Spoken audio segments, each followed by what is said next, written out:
এখানে শিক্ষকরা বিভিন্ন যারা জাকসু চায় না সেসব শিক্ষকরা নির্বাচন বানচাল করার চেষ্টা করছে।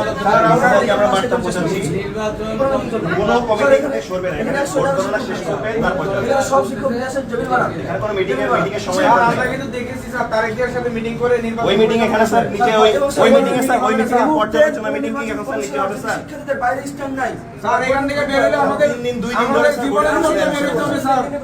কোনো প্রকার মিটিং হয় না স্যার এখানে। আমরা দেখতে পেয়েছি গতকাল যে বিএনপিপন্থী শিক্ষকরা অবান্তর কিছু যুক্তি এনে অবান্তর কিছু ফ্রেমিং করে নির্বাচনকে বানচাল করার চেষ্টা করেছেন, নির্বাচনকে বলছেন নির্বাচন বর্জন করেছেন। এই বর্জন আসলে সম্পূর্ণ ভিত্তিহীন। যেখানে প্রায় 70% শিক্ষার্থী তাদের ভোটাধিকার প্রয়োগ করেছেন, স্বতঃস্ফূর্তভাবে ভোট দিয়েছেন, সেখানে শিক্ষার্থীদের এই 70% ভোটকে বৃদ্ধাঙ্গুলি দেখিয়ে তারা বর্জন করছেন। এমনকি আমরা দেখতে পেয়েছি লন্ডনে মিটিং করেছেন। এই বিশ্ববিদ্যালয়ের সিদ্ধান্ত কি লন্ডন থেকে আসবে? এই বিশ্ববিদ্যালয়ের সিদ্ধান্ত এই বিশ্ববিদ্যালয়ের শিক্ষার্থীরা গ্রহণ করবেন। সেই জায়গায় বিকেল 4টা বাজে আমাদের মাননীয় উপাচার্য এখানে ভোট গণনা শেষ করতে পারছেন না। উনি এখন 4টা বাজে নির্বাচন কমিশন নিয়ে মিটিং করছেন। আমরা মনে করছি এখানে দূরভিসন্ধি রয়েছে, এখানে প্রহসন রয়েছে।